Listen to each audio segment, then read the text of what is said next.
Oh, yes. This is the Hardcore Marketing Show. My name is Casey Cheshire. I am your host for this epic journey. And today's show has a sponsor. Who is it? Cheshire Impact. Wow, what a similar name. Imagine that. On a mission to help you maximize your use of Pardot and Salesforce. CheshireImpact.com. Bam! Now, my guest today is back. She was here before, and we could talk all day. Now, try to see if you can guess who it is. She is a revenue catalyst. I might even say the revenue catalyst. Founder and CMO, the Marketing Advisory Network. Closer, author of Unleash Possible, the marketing playbook we talked about. Highly sought after marketing keynote speaker, super cool person, friend, Samantha Stone. Welcome back. Welcome. I'm so excited to be here. I always want to give you like a to the screen fist bump. You know, we gotta figure out how to do that. Yes. No, totally. Love it. So, welcome back. You know, we talked previously about content and all those different things, and it's all about that marketing automation, that journey we're trying to take people down so they don't just buy a technology and then not use it. So, but we're getting toward the end of the year, and I wanted to have you come back and chat with us about some of this futuristic stuff. And I know you went on a trip. I want to hear all about that too. But first of all, let me repass you Thor's hammer here. And please accept that. Now smash some myths, and ideally about something about the future of marketing.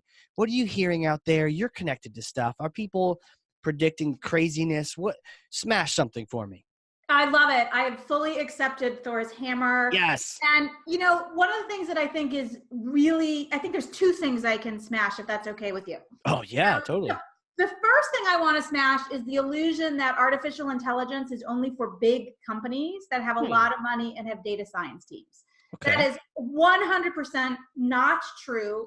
Artificial intelligence is being integrated into all the technology and all the processes and things that we do as even small businesses, really? And in how our customers interact with us. So like it or not, we're going to have the opportunity to deal with it. And I hope you're going to like it by the end of our conversation, because there's a lot of really wonderful things that come with it. But if you're thinking it's some big future thing, I need to be Amazon gets here, it. Yeah. You know, get over it. It's 100% not true. Wow. Okay. The second thing that I want to talk about, and this is something I think all of us can identify with, is that talking to a human is always better than talking to a machine. And it is not. Talking to humans is often overrated. When it is, you know, when I am in the car with two kids in the backseat and I just want to know what time my appointment is, I actually don't want to talk to a person. I just want the answer to my question, right? Or I can't remember my account number and I need to unfreeze my credit. And, you know, because I'm standing in an auto dealership trying to get my husband's truck financed, and I forgot I froze credit, and I don't want to talk to anybody. Just give me the number and unfreeze it, right? Yes, that's true. And, that's very right? true. So, look, I believe in human interaction. I think it adds tremendous value to my life, to my business, to all the things, and I'm not advocating we stop talking to each other as humans. All I am advocating, though, is that we let go of the idea that all interactions need to mimic human behavior. And instead, we figure out which things are best served through technology and machines and which things truly need human interaction. Right. And then let's let those humans be human and talk to each other. Yeah. You know, and save the bandwidth, right? Because you know, I'm sure humans don't enjoy being on the other end of like, confirm your identity, confirm your numbers. Okay, you want me to click this button on my interface? Great. Any other questions? Have a nice day. Like or Comcast, right? Like over and over and over again. Probably not a good role for human, but there might be a better suited one. Interesting. That you smashed that for me, actually, because I was just going into it, not even thinking about it, like a purist. Like, of course, human interactions are better. But you're right. And sometimes even chat, I know we're going to talk about this later, can be better than a phone call because you have to be more polite on a phone call. At least I feel I do. Like, hi, Joan. I really want to do this. Okay, thanks. Anything else? I don't just hang right up on them. Like, thanks for helping. Click. I'm like, thank you. Okay, no, thank you, but thank you for calling. Schwab or what else? That's because you're a nice human being. I know. That people on the other line don't always get that. But True. I actually think so. Yes, there's something about being polite. I still say thank you to my Amazon Echo device when they play the song. Like Surrey, when I pick up my phone, I'm like, thanks, Surrey. So it's, I too obligate that. But for me, the chat is about multitasking. I can have a chat live and be doing that while I'm doing something else, while I'm reading, while I'm watching a video. Don't tell anybody while I'm on a conference call. Right. Or a podcast. If I see your eyes go on another direction. Never on a podcast. But I have the opportunity to, so for me, it's about that multitasking. It may be times of day when staff, nobody's there and it doesn't matter. I just need a quick answer. Sometimes I just don't feel like dealing with people. I've resorted to always ordering my pizza online. I love my pizza. Yeah. And I love the person who comes to my door and delivers my warm, steaming, smells so good pizza.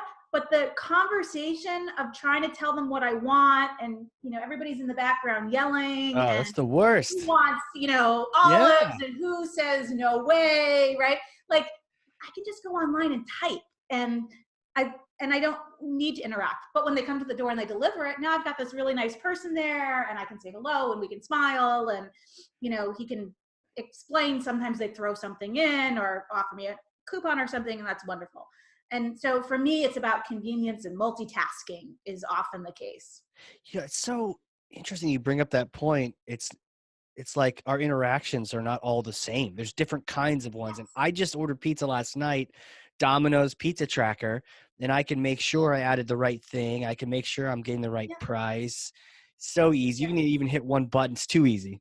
You can hit one button and your cinnamon things and your pizza. I always add my cinnamon, I don't know what they call them, cinnamon rolls or dots or whatever they call them. But somehow when that thing pops up the recommendation, I always say yes. Oh, those little dotty things. Yeah, I usually do like the 5 for 5 thing where it's like, oh yeah, throw in those cinnamon sticks. The kids will eat those, and I eat, a couple more of those. But yeah, you're right. Like, that is the worst experience on the phone for anyone who's ever ordered pizza on the phone, and you don't know if they get it right, and they mess it up. You get anchovies, or I don't know. And they're usually multitasking too, right? They've got somebody at the counter, the oven's going off. They can't hear me. I can't hear them. I happen to have a pizza place that my mom has a tradition, which is literally every single Friday, she has the grandkids over after school and they have pizza for dinner. Oh, it's awesome. Friday at Mom's. It's the coolest thing ever. Love her. Her order is identical every single Friday. When she calls, they go, yep, for Hyatt, okay. And, they go ahead and they don't need to have that, It's so good. It's good to go. But for the most part, it's not the interaction that is pleasant. It doesn't do anything to improve my circumstance. They never have the opportunity to upsell me on the phone because they're busy and I'm busy. Right. But online, I can often try new things, add things, use coupons, all kinds of benefits. Oh, totally. And the coupons are all listed out there usually. So you can be a savvy shopper. You can do all my little quotients are fulfilled when I use the app. And you're right. And I never have to talk to someone. It's a much better experience. And to your point. Now tell me, what pizza tracker did you use when you used Domino's? Because they have the different themes. Did you change your theme? Yeah, well, right now they have like the dime.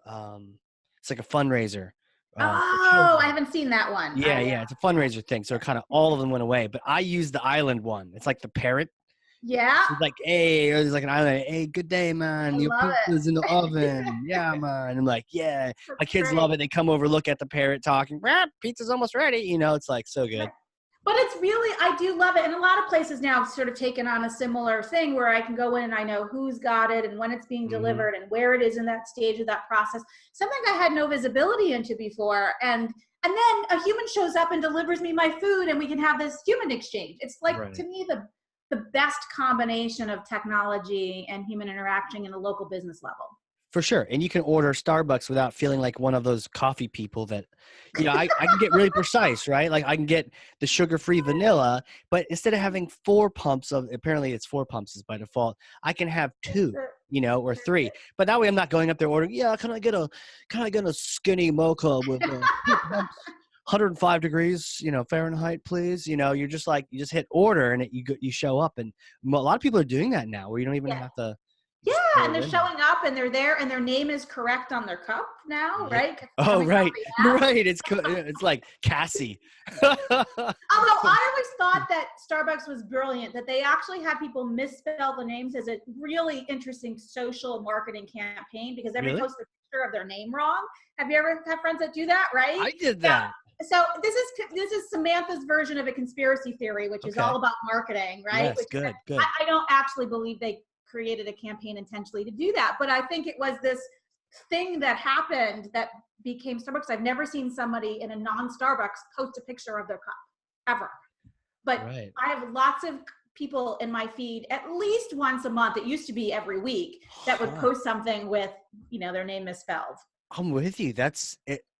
I mean, on the way home from the Super Bowl, someone gave me Cassie, and I was like, okay, first I lose the Super Bowl. Second, I get Cassie on my cup, and I sure enough posted a thing with a little frowny face, like a little, oh, look, poor me face, with my Starbucks coffee right there on the screen, probably, reminding everyone else they should probably get some too. Man, the free exposure that gets you, and no one really cares. Like, you're not really insulted. No, it's funny. In most cases, people are like laughing, right? It's kind of a giggle what happens there, and it becomes a little bit of a game, right? I have one friend whose name gets wrong all the time, and his name is Ken. It's really not complex, but it's wrong almost all the time. Double N. Watch it, and it's a playful, fun thing, and it did keep the brand in front of me, even though I don't think that was. Certainly Ken's intention wasn't trying to do that. He just found something funny. Right. So, and I know these are kind of like retail-y type experiences, but I see the overall, even for B2B, like you're focusing human time where humans can be best.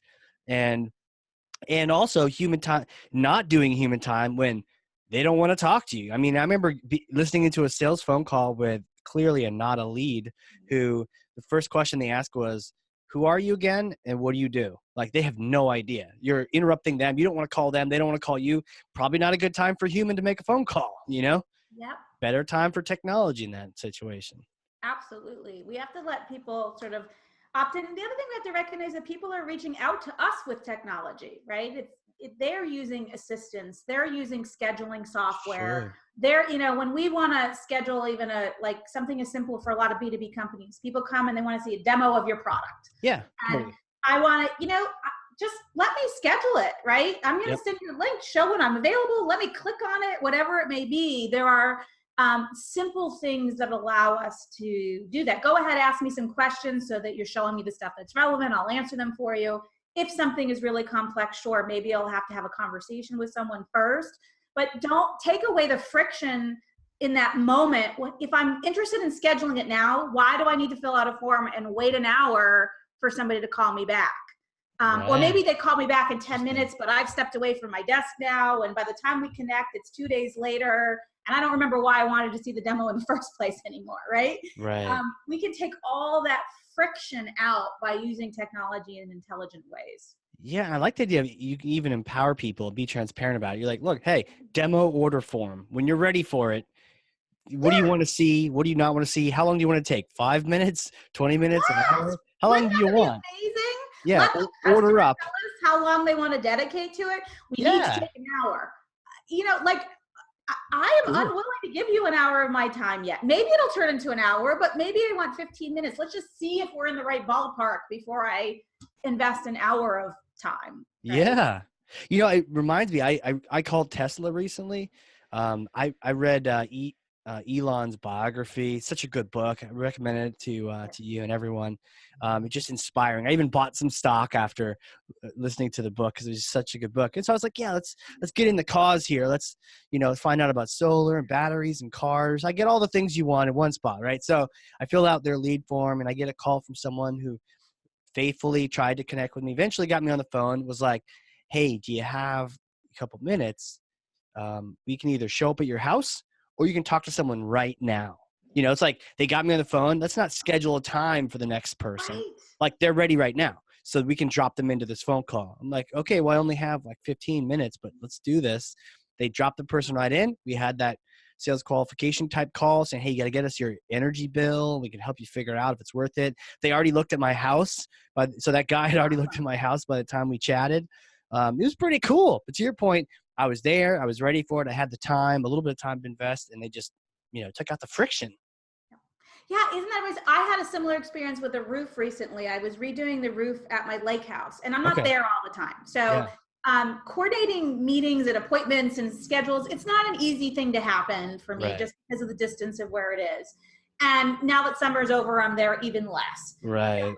I contacted them. They used satellite imaging to figure out what it was. And they did end up sending somebody to sit down and meet with me because they had physical samples of the roofing material, and I wanted something very specific, and I didn't even check the color. And digitally on my screen, I can't quite tell if the color is the same. And so there was value in the meeting. But before that meeting happened, they'd already done all the work they needed to so that we could have a productive conversation, we can make a decision, and we can, sort of move on from there. And that is a different way of working, right? Yeah, it's not how we've always worked. And we see examples of that in our consumer lives quite often, but our business lives also can operate that way. I was sitting in a call banks are really the wrong word. There are a few people sitting around a desk making outbound calls at a client site. And I was sitting and listening. And there was this one call that came in, and the person was asking really complex questions. The person who had made the call was not ready to answer. But right behind them was the services team. But instead of putting the person on hold and going and grabbing Jane and saying, Jane, can you come answer this question? They're like, let me schedule an appointment. And the reason they did that was because they were paid for appointments. They weren't paid for answering questions. And in theory, that sounds like the right thing to do. But in that moment, what the right thing to do was probably answering the specific question that person had, determine if they were willing. Because at the end of that call, that person didn't take an appointment. Oh, no. Right? Now, maybe they would have if we answered the question. Maybe they wouldn't. They might not have. True. But we lost the opportunity to answer that question directly. And of course, that person's a good salesperson. They're going to follow up. They'll send them information and do all of those things. But at the end of the day, this was a lost opportunity. Right. It reminds me of I don't know if it's a mantra out there where people say, stop trying to make the buyer fit into your linear algorithmic funnel, make the funnel loose enough so that they can do the things they need to do, go forward, go back, do whatever they got to do so they can, make that buying decision. Man, what a cool opportunity would be to say, hey, put it on speakerphone, get that person over there. You have a little call, right? But, it was so regimented that it didn't fit the formula or the incentivization. And the point is we've got to fit where our customers are at any point in time. And I really believe when I have someone's attention, whatever interaction that may be, in person, on the phone, in an email, it's a gift to have that person's attention. And it's my job to give them something in return for the gift they gave me of time. Totally. And sometimes it's an answer to a question. Sometimes it's saying, hey, we're not a good fit, and letting them go. In other cases, it's referring them to someone who might be able to help them. But we sometimes forget how much of a gift those interactions are. And I think that we take for granted, sort of the rigidity of those interactions. Yeah. The best demos I've ever seen are ones that are almost completely interactive. And they're checking in, they're showing the highest value. Is this what you want? What do you want to see? And they're showing you what you want to see. If it takes 18 minutes, great. Not the ones where it's like you're watching a movie and it might as well be a recording. You might as well not even be there. And then that's when you're checking email. That's how you check out, is you're not even invested in this thing. So it makes a lot of sense. Yeah. And you know what? If you can show me in 10 minutes the 3 things that I want to see, that's far better than sending another 45. We oversell. Right? Once we've shown someone what they need, we can stop now. Yep. Right? Yep. Instead of, I almost find that we try and talk people out of engaging with us because we try and shove all these things that feel relevant to us because we're afraid they've missed something. But if they're satisfied, let's let them sit in that satisfaction and enjoy it. One of my old sales coaches, I moonlit, I danced in the moonlight as a salesperson every now and then to get some learning and some context. And, the phrase is always like, if you get a yes, like they want to buy, shut your mouth. Yes. Stop talking. Okay, I want to buy this thing. oh, you do? Well, that's great because X, Y, and Z, and it's like, doesn't matter. Stop it. Stop. Say, awesome, thank you. Yes. Here's how we place that order. Here's the order form or whatever the heck. Like, Yeah. great, send the SOW, whatever it is. Just stop talking. You're right, though. We can oversell. We can undersell. We can oversell. It's just about really thinking about the buyer. But I wanted to ask you, so you're flying everywhere. Your arms must be really strong, and your feathers. You would think, right? Aloft. I would be able to. Yes. Yeah. Your feathers, your fine, coarse feathers, ready for flight. It's like a falcon. Oh, falcon, nice. Is that your spirit travel animal? Everyone needs a travel animal spirit, you know? Yeah, I'll have to give some thought whether that's the right one I want to commit to or not. But for now, we can use that You can analogy. go ostrich. I mean, they're fast, but only on land, you know? They're sort of goofy looking. I'm not sure I want to go with ostrich. Emu. Okay, so was it New York? I mean, you were just presenting, talking about AI and marketing, I think. Was that, how did it go? I was actually just in New York this week talking about artificial intelligence and its impact and how we have conversations in marketing. Okay. And what it means for those interactions and what it means for how we approach trust and scalability in marketing as we move forward. Okay, I want to hear about that, but can we level set? Everyone uses this term called AI, and it drives me bonkers because it's not like SkyNet. It's not like artificial intelligence, one of those movies, Robin Williams or whoever it might be, where it's like, hello, I'm Casey. I'm AI. AI. You know, it's like, what is it? Augmented intelligence, or can we? I mean, it's not Terminator 2 coming to get us and then doing our marketing program at the same time, or is it?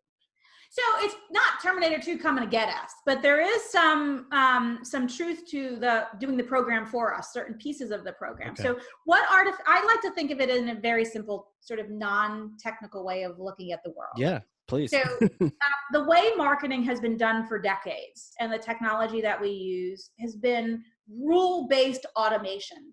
Basically, we go into a software and we tell it what we want to do under certain circumstances. So we tell it things like, if Casey comes to my website and fills out this form, send Casey this document and then put Casey in a nurture program that has these 3 steps and send it on the merry way. Right. Right? Like that's rule-based automation, right? And that has been highly valuable and something we use a lot of. Artificial intelligence is something distinctly different than that. So what artificial intelligence is it actually doesn't require the rules. So you may put business constraints around it to start, but the technology actually learns. So in that same example, you might have come to a form and we might have had a rule that said, Casey comes and fills out this form, send Casey this document because that's what we promised in the form, but put him in a nurturing program. And we don't tell you they don't put a rule that says it's this nurturing program with these 3 steps.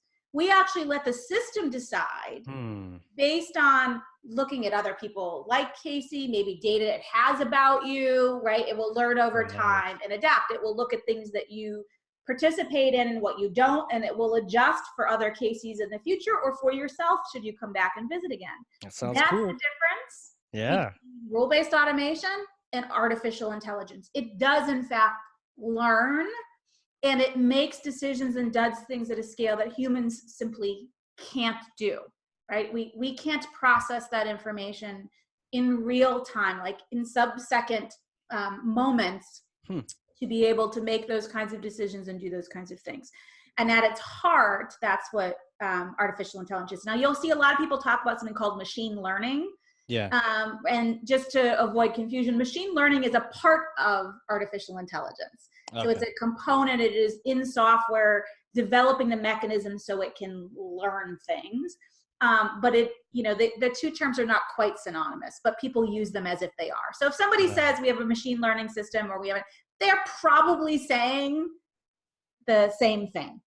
And the truth is, in the worlds that we live in today, there isn't a lot of purest artificial intelligence out there. There's a lot of machine learning happening and a lot of growth and opportunity and integration of machines and humans that are happening. So it's like we're on the cusp of this, but I like the idea of that. I wonder, is that even maybe an answer to multi-touch tracking? We're trying to figure out which touch is actually valuable. However you slice and dice it as a human, you're like, I don't know. It's so directional. There's so many data points. It's such big data. But if you had, your computer looking and monitoring and saying, well, this drip campaign works really well for these kind of people and not for these kind of people, the amount of segmentation lists you'd have to be able to even get to the level of detail would be crazy. But this is cool. This makes it more and more relevant to the person, to the buyer, Yeah, without it needing a makes it human to do more it. That's cool. relevant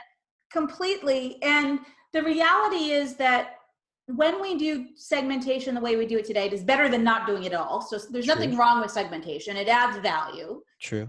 And it gives us creative direction. It gives us some parameters around writing copy and picking images and things. But it basically forces us into a situation where we, for practical purposes, have to think of you as a single thing, right? So Right. there's an attribute about your interaction with us that overrides everything else, and that puts you in this segment of things.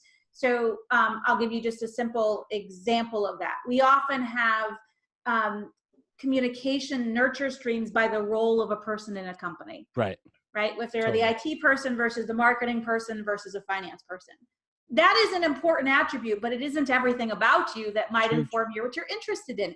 It may in fact be that you're like me, who happens to be, I am not an engineer, but I study artificial intelligence. And so I want some technical things to read and learn about. But if you only look at, I'm the founder of the Marketing Advisory Network, you're going to miss that opportunity. Yeah, they're not going to think you're a techie. Right? They're Really not. well. And I'm not. I couldn't write a line of code to save my life, right? Like that isn't going to happen.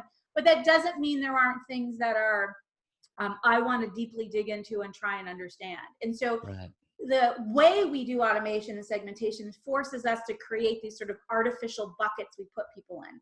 And there's technology that can allow us to break through that and focus our attention on what might be best suited for that individual person, independent of a specific attribute. I like that. We've talked a lot about obviously knowing your buyer, and with the people that early on aren't doing any segmentation. Well, you're wrong. Let's fix that. But that next step might be like, well, we know their title, which I hate. We know their role, or maybe we know their industry, which is, to your point, a starting point. But this can go even beyond that. Now, my question to you is, does this blow up some of the work into like buyer personas? You get a couple buyer personas, but then now you throw AI at it. How does that mesh? I think those complements. Qualitative research has a role even in a data-driven world, because a data-driven world, and it will tell us what is happening, and but doesn't always tell us why. And we still need to understand the why, so we can create compelling copy, so we can create an emotional connection to you. Yeah. So I still believe that qualitative research plays a really important role. We've got to start with hypotheses. We have to begin somewhere. And unless we do that with these conversations and talking to people, we miss something really, really big and important. Where artificial intelligence allows us to then do is to scale that across large, whatever we learned. Now I can serve that to 100 people, 1,000 people, maybe manually. But what happens if I want to serve 10,000 people or 100,000 people? I can't manually go through that list and decide where people belong. Let's let technology do that. Right. Yeah, it makes a lot of sense. I like that. The quantitative, it's like what happened. The qualitative is like, why did it happen? Right. And, and a good reminder is that, even the best AI needs good data in, good data in, good data out, hopefully. But if you put bad stuff in, what's it going to chew on? If you don't really know much about your buyer and you're guessing, it's not going to magically solve all your problems, but it can help you. It can really take it to the next step. And so if you can do that buyer research and have those conversations and can really inform you, you can probably feed some parameters into AI so that it's listening for different types of conversations, and knowing that there are marketers who do like technology. I mean, both of us, we love the tech side, and we're marketers. We love the people side too. So having the system be like on alert for those things makes sense. Yeah, and I'll give you a really simple example with chatbots, right? So Yeah, chatbots are a really good example of artificial intelligence that's readily available today to most organizations, right? Totally. there's some cost associated with it, but you can use it in messaging and Facebook, all kinds of things that are relatively cost effective. Totally. Yep. But you have to train it and you have to give it some parameters by which to work. Right. So if I don't understand my audience, then I have nothing to start from, and my chatbot is like completely guessing, right? And then I have to have the chatbot interact with thousands of people before it can make decisions that make any sense. Yeah. But what if I could, get it started right away, and then it can refine over time? And what we want to do, that qualitative research gets it started right away. It gives us a basis by which to make decisions about our brand, about our copy, about our imagery, about our tone, and then it can be refined for specific audiences. And this can be a highly sensitive issue. I don't know if you saw Netflix was in the news recently. No, what happened? So Netflix, who is well known for its personalization, right? It creates these very diverse menus of things. Netflix started promoting movies by changing the images and what characters it promoted based on your gender or race. And so they made a movie where if the secondary characters were African-American. And you can't do that, right? That gets really those people. And it was really controversial, right? In theory, this is just personalization, but it's not, right? Personalization is not taking a false indicator and a false thing. Personalization would be things that are, if this content was something that I'd be interested in because of who I am, present that, not modify the content marketing and attributes to make it appeal to people where it might not, based on what someone's surface demographics are. So it was creepy and it was weird and it was highly ineffective because it wasn't what personalization is really at its core about. It was actually more like the old segmentation that we have done in the past as opposed to actual personalization. It fell into this trap of picking out, because you're a woman or a man, you're going to like this, or because you're an African-American or Hispanic or Caucasian, you're going to like this, right? Where we're much more complex beings than that. And we have an obligation to use the technology in other ways. Now, in fairness, I should just, Netflix didn't back off of this. Netflix, sort of went on the record saying they aren't tracking someone's race overtly and that they don't think the system did anything wrong. So I'll let viewers and listeners make a decision about where they fall with that. But from my perspective, it was actually symptomatic of the kind of segmentation we typically do and why that fails, because it failed to actually take into account who I truly am and what kind of content I want to consume. Right. Yeah. It's like that. So they don't know. Do they know races and genders?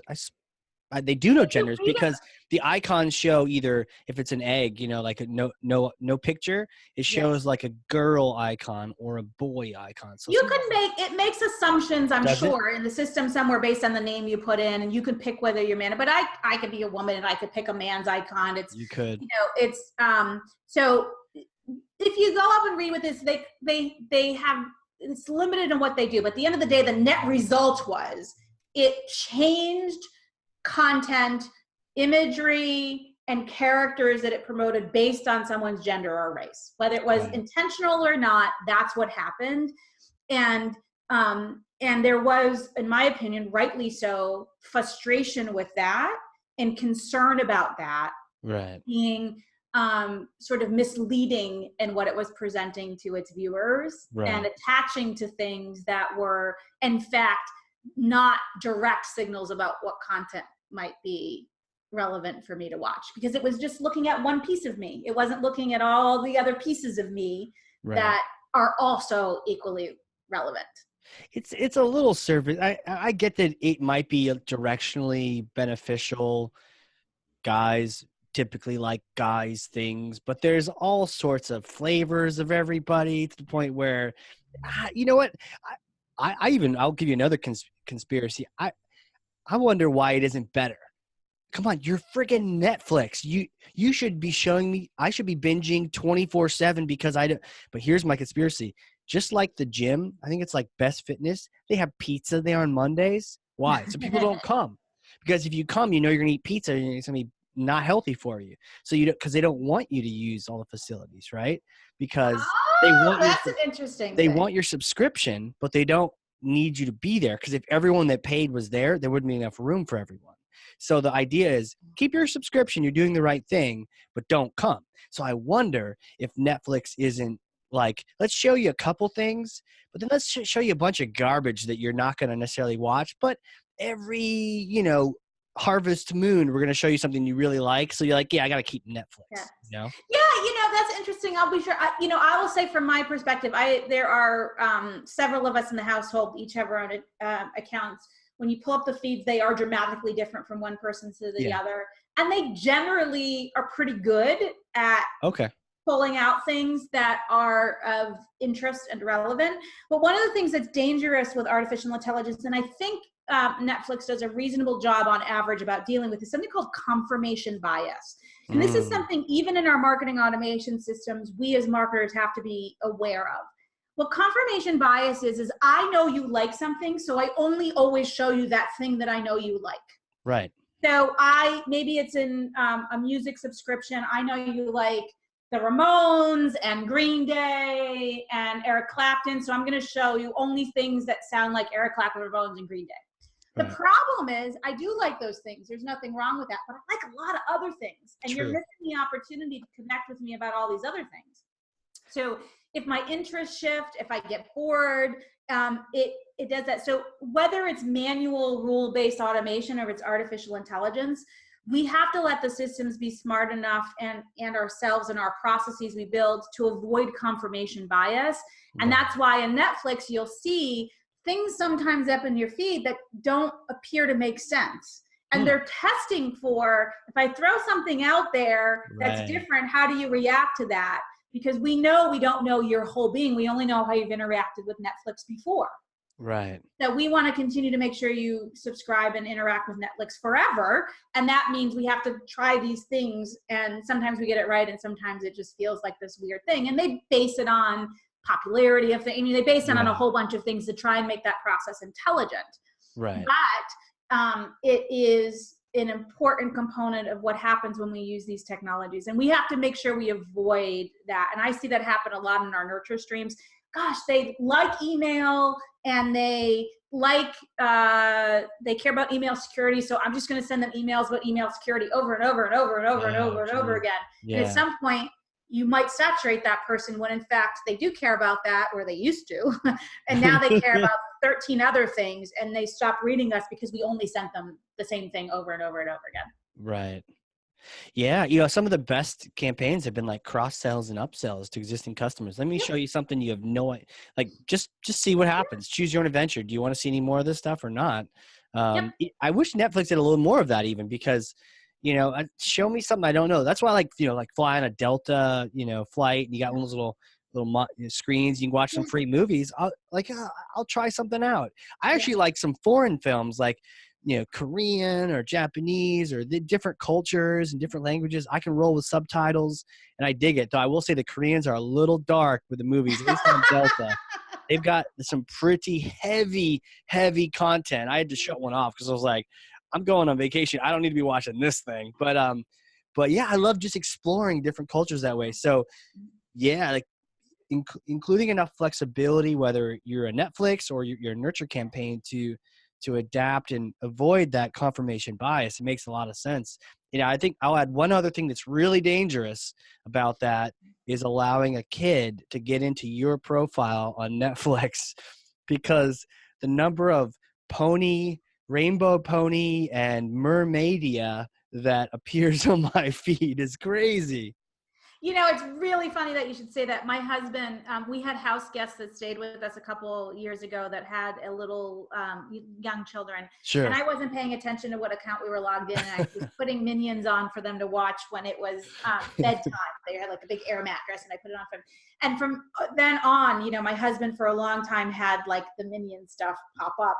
And we giggled. And then when my children realized how much it annoyed my husband that happened, every once in a while I log into his account and watch something odd just so it would continue to appear in his feed. But yeah, I mean, Amazon has the same problem, right? I shop for my household in my Amazon account.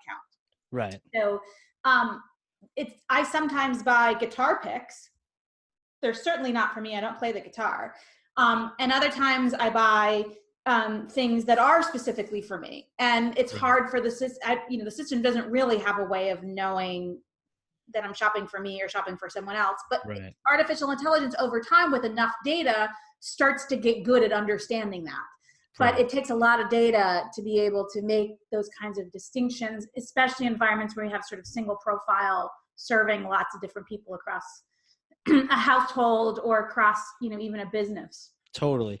Yeah, you can't share those Amazon screen names anymore. Those accounts, thank goodness they added family accounts, because I don't need all the stuff from the missus, all the, cutesy things and the stuff for the kids popping up like, get out of here. I once allowed my husband to log into Facebook to look up something in my computer, and the ads that then served afterwards were not my cup of tea. So I've now since banned my husband from doing any searches in my Facebook feed. Yeah, I can imagine. He just throws the whole thing off like crazy. Yeah. So you mentioned chatbots earlier. Take us back.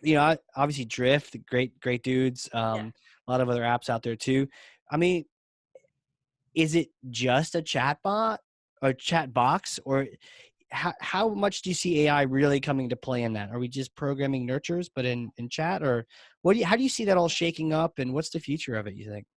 So I think most cases people today are mostly doing rule-based, sort of chat streams. This person is here, but over time, these things are listening and learning. And if we let ourselves allow it to have some freedom, we'll actually see some changes over time, especially particularly for repeat visitors when they come back to your site over again. Right. And people are using them in a lot of, so if somebody comes to the site from ABC company, right? Yeah. And they come, I'm going to present, right? I'm going to ask a question in Drift that's different than if they come from the marketing advisory network. And then it sort of triggers those things. So right now, most of those chatbots are not super intelligent, but they have the capability to be. And if we let them learn, and then we put in place things that allow you to know, when does a human need to be triggered, right? When do I need to bring in a human in a conversation? I'll give you an example of a software application. It's not chatbots, but it's for call centers. So I think it's called Nexmo. I might have the name wrong, but what it does is it's a human talking to a human on the phone, like we've all done a million times, right? But what the software is doing is listening to the conversation, and it's picking up on cues in the person's speaking that the really intuitive humans would pick up, but most people who work in a call center, or most humans might not notice. Small changes in tone of voice, in pacing, in the words that are being chosen, and it knows they're likely to be frustrated or not, and it then cues based on what it's listening in the conversation. It cues the call center person to do a script, make an offer, change your tone of voice, slow down, speed up, do whatever those things are. Right. And over time, it's now listening to thousands and thousands of conversations. So it actually gets better at the prompting, because for each of those interactions that's happening, it's learning what happened in that outcome and what happened there. And so that's a really good example of the potential for artificial intelligence to elevate human interactions, and learn over time how to get better and better and better at doing it. That's cool. It's almost, little like a robot overlord for that call center, but at the same time, it's learning, okay, are these people happy? Are they sad? I like to think of it more as a robot coach than an overlord. Okay. I'm not going to shock you if you get it wrong, but it is that ability. It's like having your supervisor listen in on your every conversation. Sure. But not have your supervisor can't listen into every conversation every time. That's true. And it really does play that role of and helping you improve those interactions. Now, rule-based automation said if you call like most 800 numbers and things, and you start to swear at the automated system, if you press 1, press 2, blah blah blah, or you're on the call with somebody, you swear, most automatically will escalate you to a management trigger. But that's a rule. It says if somebody uses these 6 words, right, they're really pissed off, and let's escalate them. What are those words, Samantha? Right?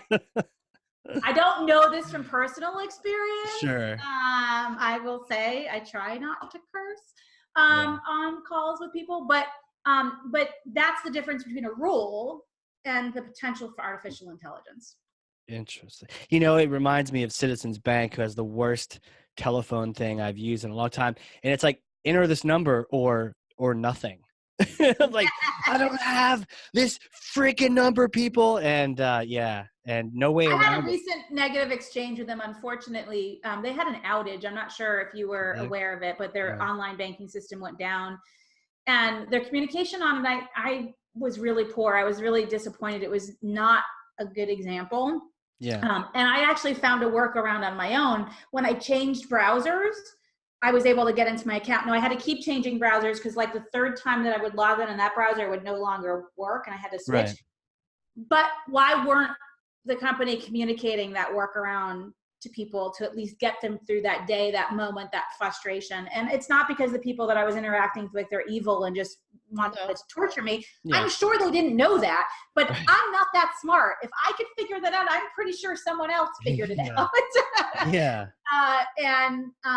And there are ways for us to use technology. They could have proactively communicated to their entire people who were affected, Sure. proactive updates instead of having people respond when I called in. There are ways that, you know, an intelligent system can help broker very difficult times. Like it was a difficult time. The system went down. I don't like that it happened. I don't really fault them for that. What I fault them for was the poor communication during this outage, that they were not proactive in communicating to me and gave me zero confidence that things were being addressed and give me any hope of when they may be resolved. We can control that communication if we use our technology intelligently. Totally. You know, one of the other crazy things, you know, just the beat up citizens session today. I got a couple calls from them that were like password phishing calls where they would say, hey, this is Citizens Bank.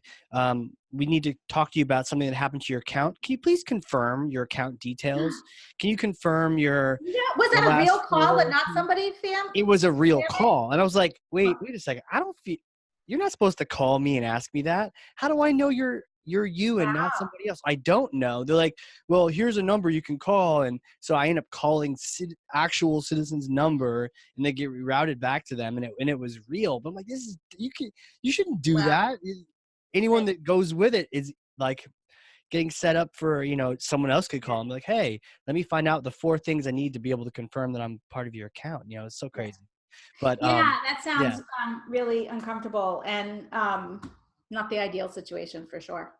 There was a really cool video. I don't know if you saw this, guy named Andrew Davis put it out on LinkedIn. Love Andrew. His stuff is phenomenal. Yeah. He has this unsolicited advice he had, and that's great. They're great stuff. The one I was seeing, it was a letter to Comcast.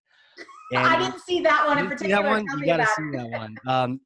He basically told the chief of their service, poor guy, chief of the service, tell your people to stop scripting the I'm sorry, right? Stop scripting the apology, because like fake empathy is not empathy. It's Doesn't that like push your buttons? Condescension, you know? Oh, I can't stand that more than anything. You know, I'm people sorry. can make mistakes and I can survive with that, but don't pretend you can, like, just some sincerity, some empathy is so important. Yeah. I have not seen that one, but I love Andrew Davis and he does some wonderful, wonderful stuff. So yeah, he's a cool guy. So that just, you know, it's that kind of, we can do it wrong as people. So take those lessons. And then when using technology to do that, don't repeat the same mistakes as a person, you know, improve it before you get into that automated fashion. Yeah. So this is cool. It's all about the future. Is there anything we haven't talked about? We've talked about chatbots. We've talked about, AI, everything really. You know, is this what's brewing? Is this the hit list, you think, to keep our eyes open for 2019? What should we be on the lookout for? I mean, certainly I think it's important and I think we have to do it. The other thing that I would say is that, you know, marketers have become a little enamored with chasing shiny objects, and we sort of jump to technology, and a lot of the technology we buy is not used. And part of that is we sort of say, oh, I'm going to create an ROI and then I'm done. And the truth is I can create an ROI but still only use a very small portion of what's available to me. I think we have to stop doing that. We have to really put it in the context of a marketing strategy. We still need a marketing strategy. I still need to understand what I'm trying to achieve. Still need the strategy. Have all of this stuff be layered up, and technology doesn't take away the need to do any of that. If anything, it makes it more costly when we don't. Right? Yeah. Because so I think, as we're looking towards our 2019 planning, the very first thing we have to do is take that step back. What are we trying to achieve as a business? Who are the customers that we serve today? Who do we want to be serving tomorrow? It may be the same people, it may be different people. Right? What do I have to offer them today? What might I have to offer them in the future? Right? What is my current tech stack that I can leverage and use? What's the content that I currently have in place? What is going to appeal to my audience? And we have to do all of that before we say, I need, I don't advise anybody who wants to say I need an AI strategy. No, you need a marketing strategy. And then you're going to look for things that are going to potentially enable that. But beware of the fact that everybody's saying I'm AI, everybody's saying I'm machine learning, and start with what you're trying to achieve, and then let people convince you that their software, their product can actually help you or not, and make those decisions. I do think that there's a big shift that's coming in email. And let me be really clear. Email is not dead. Email is not going away. If you believe that, you are wrong. Yes, agreed. And I believe that wholeheartedly. However, I hope there is a depth of a lot of the email that we do today. The vast majority of the email we do today is unfocused, unsegmented, low value add, blast oriented approaches, which is wildly ineffective. And we need to get back to thinking about our interactions with our customers in much more individualized and personalized ways. We need, as marketers, to leverage our sales team to help us achieve that. Marketers can create templates. We can do some overview, awareness building things. But if I want to build one-to-one relationships, my sales team has to be part of that process. And that means they need to have skills they probably don't have today. Right? We hire salespeople because they dial, warriors, right? Phones, and they talk, and most of the time they're good at conversation. Right. They also need to be good writers. They need to be good researchers. They need to understand and learn about the people that they're reaching out to on an individual basis to connect with them. They need to be aware of where that person is in their particular journey, not the process that the buyer's process is not our sales process. We sometimes internally, I see us making this comparison that's not fair. What's your buyer's journey? Well, we talk to them and then we do a demo and then we send them a proposal. No, that's not the buyer's process. That's your sales process. Yeah. It is important, but it's not a replacement and it's not the same thing. So we need to, as we're doing our plans, not jump to the future. We need to go back to the basics of what we're trying to achieve, for whom, what's available to us, and then start to seek out ways that technology can help us do that. And I think that's what 2019 planning is all about. I hope someday to come back and say that we've gotten past that. That's just like standard operating procedure and we all do it. I don't know that will happen in my lifetime. I can tell you it's certainly not happening right now. It's such an important point. A couple things actually you said. One, don't confuse the buyer's journey with your sales process. Two different things. Ideally, you're walking along with them on their journey, on their path, but sometimes the paths divide here, people. So like go on their trail. Okay, that's separate. And then I will tell you, just as an aside to that, that I think is really relevant. One of the things that is a challenge for us as marketers and salespeople is we only know the interactions they're having with us, but there's so much else. There is some if you're going to make one technology investment in 2019, and you don't have it today, you need to go get third-party insight into what people are doing through like review sites like Trust Radius or G2, through sites like Bombard or TechTarget or Aberdeen or others, where you have access to what is being searched and what is being consumed outside your properties, because that is the only way we actually understand the full buyer's journey, is if we do that. That's a good point. It doesn't all involve you. So the picture you have of it isn't the full picture. And that's the second time in a couple of days I've heard that, just that third party, the intent data, this, what are they doing? What activities are they doing outside of in your little yard? Understanding that, because that's the full picture of how they're shopping. And sometimes it's with this individual people you're talking to, and other times what's interacting with the person, but there's 6 other people in the company doing other things and that you don't have visibility to. So how do you know what's happening there? And that information is incredibly powerful and better. And sometimes you're going to go buy a service that's going to give it to you. Sometimes you can't afford to, or services don't provide you the information that you need for your business. And so you should partner with people, right? That's what partnerships are really about. You should do more investigative work and more research work at the sales team level. There are ways to do this that are expensive, and there are ways to do this that are just hard work. But you need to find ways to do it. Right. You can't just leave that alone. Yeah. That's important part of the research, important part of the journey, leaving it out. The other part I had here was, what kind of AI strategy should I have? Well, start with your marketing strategy. And it's like that. I don't know if it's a train or a triangle, but it's the idea of like strategy, process, technology. People go the opposite, like, oh, tech. They're like, what's my strategy to use this tech? It's like, no, what was your strategy? I love that it's like, what are my goals? Who are my customers? What do I have to offer them? What's my current tech stack? You're thinking about your strategy first, and then what kind of technology can I drop into that? I mean, that's so key to go in that direction. You have to do that. If we don't do that, we have, at best, you have something that isn't as efficient as it could be. Right. And at its worst, you've spent a lot of money and time and energy using something that doesn't affect the business in the way you had hoped it would. Right. So we can't, and it's easy to get excited. You go and see a presentation, somebody calls you meet someone, they're like, oh, this is great. How am I going to use Drift, right? Like, that's awesome. Or how am I going to use Terminus? Or how am I going to use Bombara or any of these other things?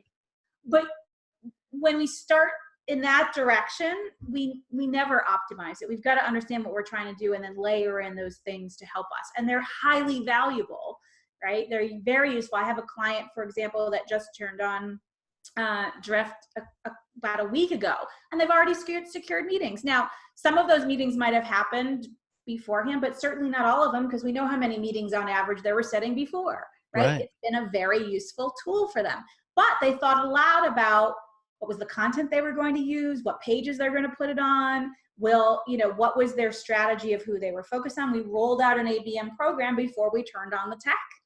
That had to happen first. Yep.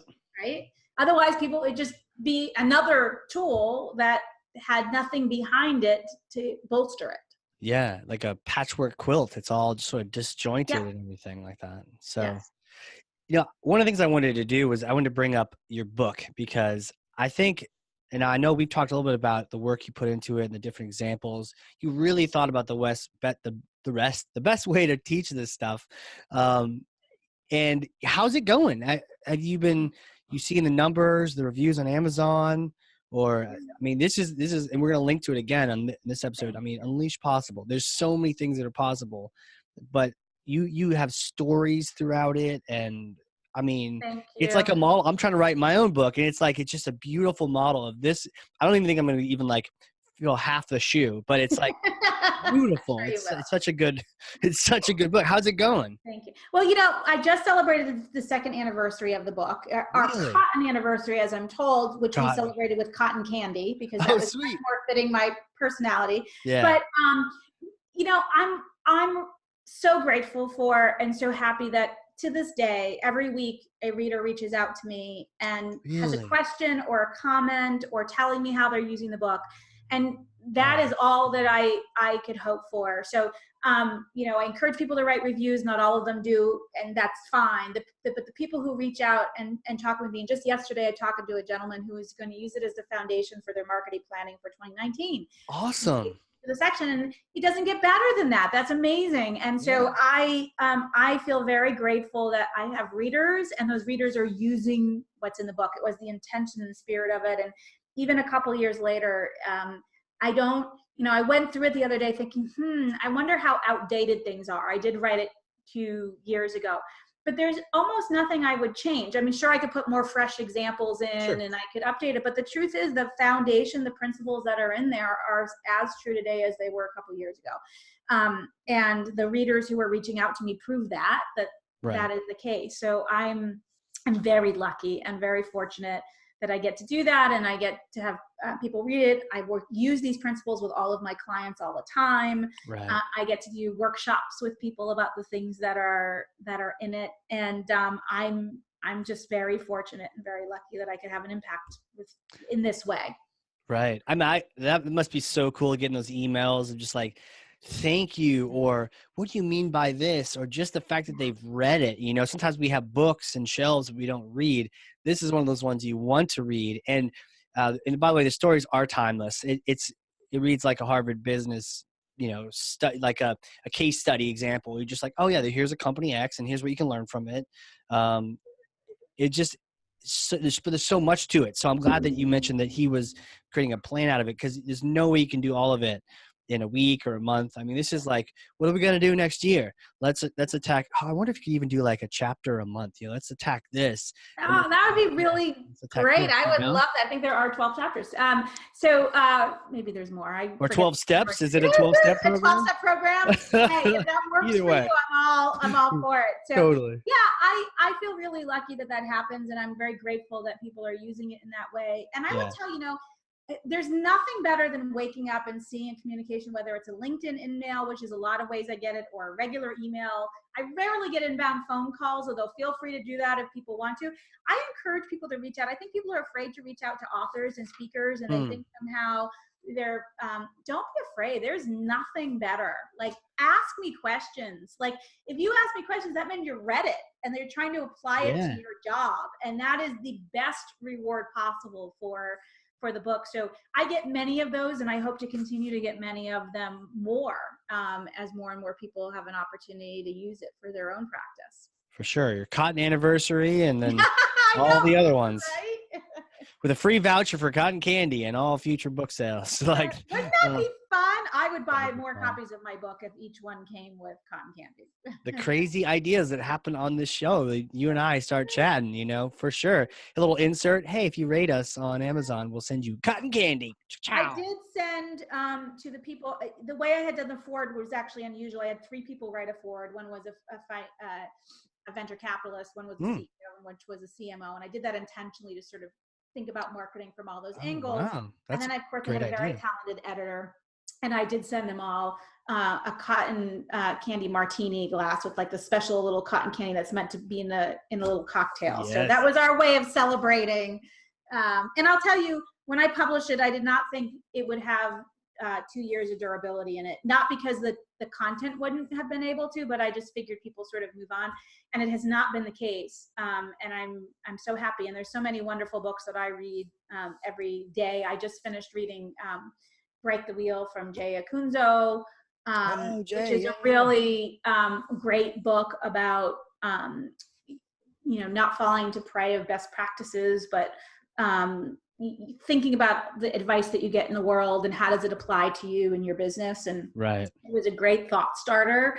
That was the most recent one that I just finished, but I just fortunate to have all kinds of things. What's that? I just finished one called Willpower Doesn't Work. Interesting. Yeah. And the nut of it all was that we don't give enough credit to environment. You can have a positive attitude. You can say, I want to get this done. You can set a goal for yourself. But if you want to lose weight and you still have that bowl of candy right in front of you on your desk, your environment, what it does is if you don't change it, it'll slowly pull you back to status quo, to however you created it in the first place. And so I it's love all that this idea. sort of, and one thing was like, how many clothes do you have in your closet that you haven't worn in like years? And I had these shirts, I had dress shirts from the 2000s, which sounds old. 2000s, I'm like, I don't even like that shirt anymore. I don't think I'll even ever wear that shirt anymore. It's not cool anymore. Like, I just don't like it. I get rid of half my closet. And it feels so much, I have all these hangers up there now because it's like, so it's talking about like your environment and how do you set it up. And it's almost like hacking it so that even if you don't have the willpower to resist that candy, there's nothing to eat around you. So you're good, So not just like for working out, but everything, setting things up. And And there was even there's a guy named Dave Goggins. I don't know if you've heard of him. He's like a Mm-mm. Navy SEAL, but there was I think I was listening to a podcast where someone had basically asked if he would come, this like Navy SEAL superstar would come and live with him at his home and help, and like work out with him. And the guy was like, "You're crazy enough to ask? I'm crazy enough to do it." So he had a Navy SEAL living with him, waking him up in the morning, like he's sleeping in bed with his wife, and he gets "Hey, get up, get up." From he's in his room, so he has to get up, and he can't help work out with this guy all the time because he created an environment that had someone there working with him. So that is really a great story. I'm not sure I would want a Navy SEAL coming in and waking me up in the morning, but I appreciate I think that's a really interesting concept environment. And I think that applies to marketing in a lot of ways, right? And our customers and understanding what their environment is and how they work. And I can't tell you, I spoke with a bunch of product marketers in an event a few weeks ago, and I asked what I thought was going to be a question that a lot of people raised their hand was, when was the last time you were on site at a customer and observed them at work? Not that you talked to them on the phone, not that almost no hands went up. We don't watch our customers in their actual work environment, but you learn so much when you do about not about their day-to-day job that they can talk to you about, but the context by which it operates. And to your point, that environment makes a lot of a difference. And so it's so important for us to understand that environment and that context. In some ways, we have a lot more control over than we sometimes recognize. Right. And, good point. I'm thinking even now as you brought this up, you and I might try to tell them the strategy. Okay, not the tech, it's the strategy. Here it is. Here's the strategy. Bring the horse to water. But if their whole environment is like, how many leads you got? Give me more leads. Or how many more collaterals have you created for sales today? Like, you got to understand that there's some change management going on. There's an organization that even if you want to do something cool at some trade show, you go back to your office, that office may try to pull you back into that bad habit or that bad marketing strategy. That's a really good example. I'm was preparing my presentation for B2B Forum next week. And it's a session on marketing strategy. And we're talking exactly about that. If we don't change what we measure, these other pieces will not happen for the exact reason that you just described. Right. Yeah. And something that's important to like the whole organization, like revenue, as opposed to my cool little marketing stat that nobody cares about, especially not the head of sales or the CEO. Yeah. It makes a total sense to do that. Where are you going? So you got that event coming up. Where's that at?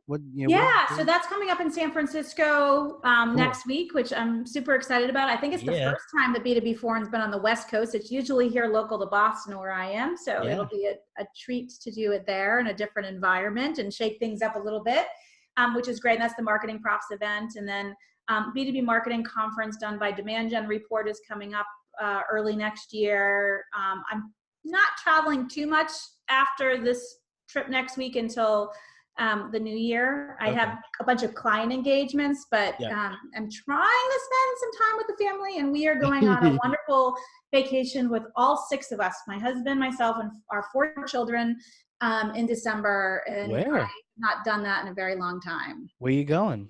We're going to Costa Rica. Ooh, have you been there before? I have not been there before, and I'm not taking my computer.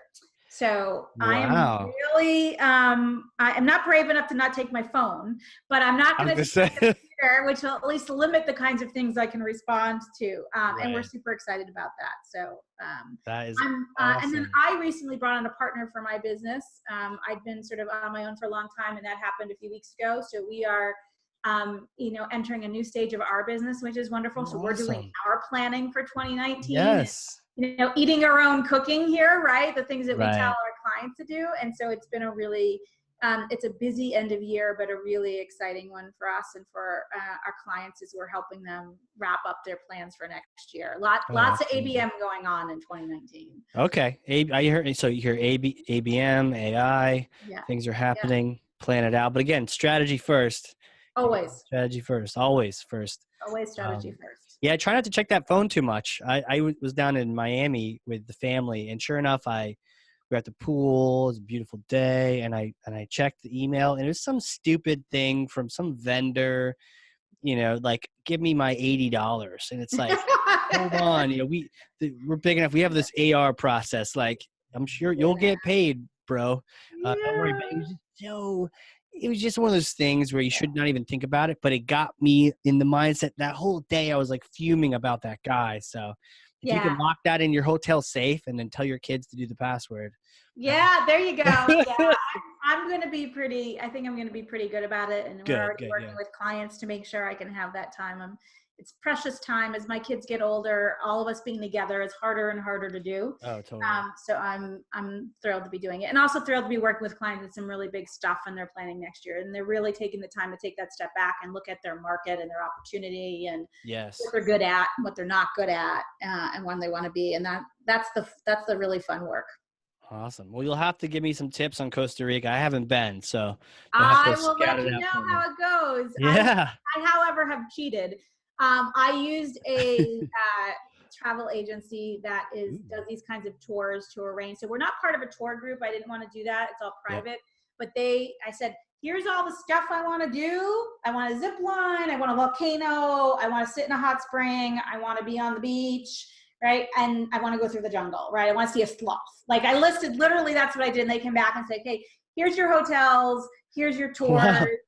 We're going to pick you up here. We're going to pick you up there. And so I'm sure it'll be fabulous, but I could take no credit for it. You have to worry about logistics at all. You just sort of show up and we show up for the slots.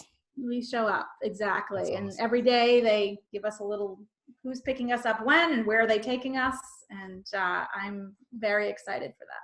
Very cool. That's in December? It is right after Christmas.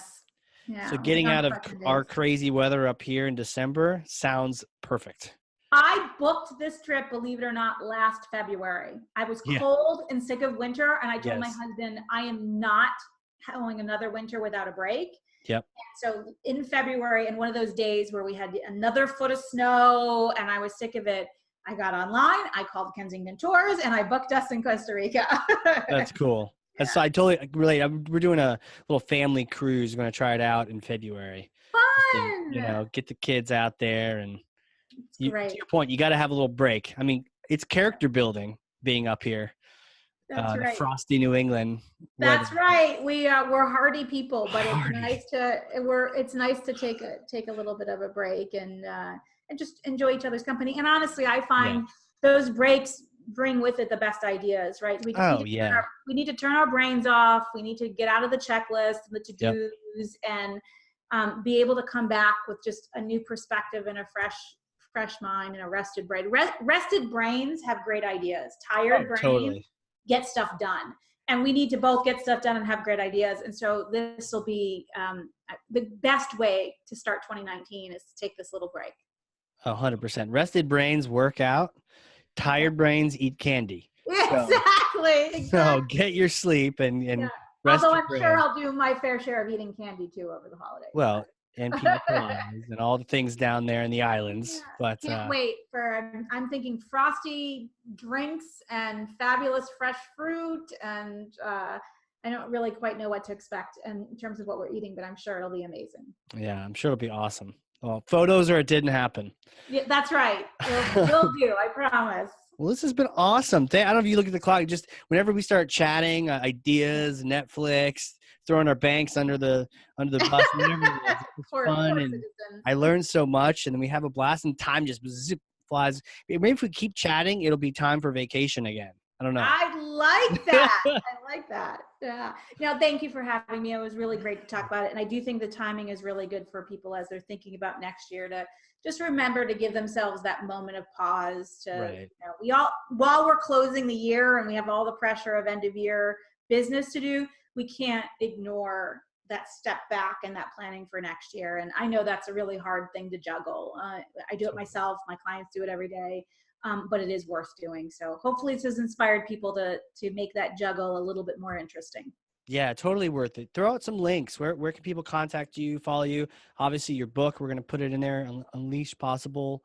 Great. Throw out some links for me so we'll put them in the show notes. Yeah. So on Twitter, it's at Samantha Stone. On LinkedIn, if you look up Samantha Stone, you'll find me. Unleashpossible.com is probably the easiest URL to remember. That will take you both to the website about the consulting practice, but also a lot of information about the book. So I encourage people to reach out in all of those ways and places. And and good luck with their planning. I know we're going into crunch time, so Yeah. I empathize with that, and I look forward to hearing from folks over time. Absolutely. And anyone that's hearing this going, planning, you guys are already planning? Yes, start now. It's going to be Christmas holidays before you know it. So get cranking. That's right. Thank you so much for joining the fun here. Thanks for having me. All right, everybody. If you learned something, and I know you did, because I've got 2 pages here, front and back, share this with someone, right? Send a little note. You can, on your app, you can probably share a segment of it. You can even share the whole episode. Say, hey, check this thing out. It's the future. We're planning the real deal, bullshit aside on AI, what's actually happening. So get this in somebody else's hands so they can hear that. And for everyone else, this has been the Hardcore Marketing Show. We will see you all next time.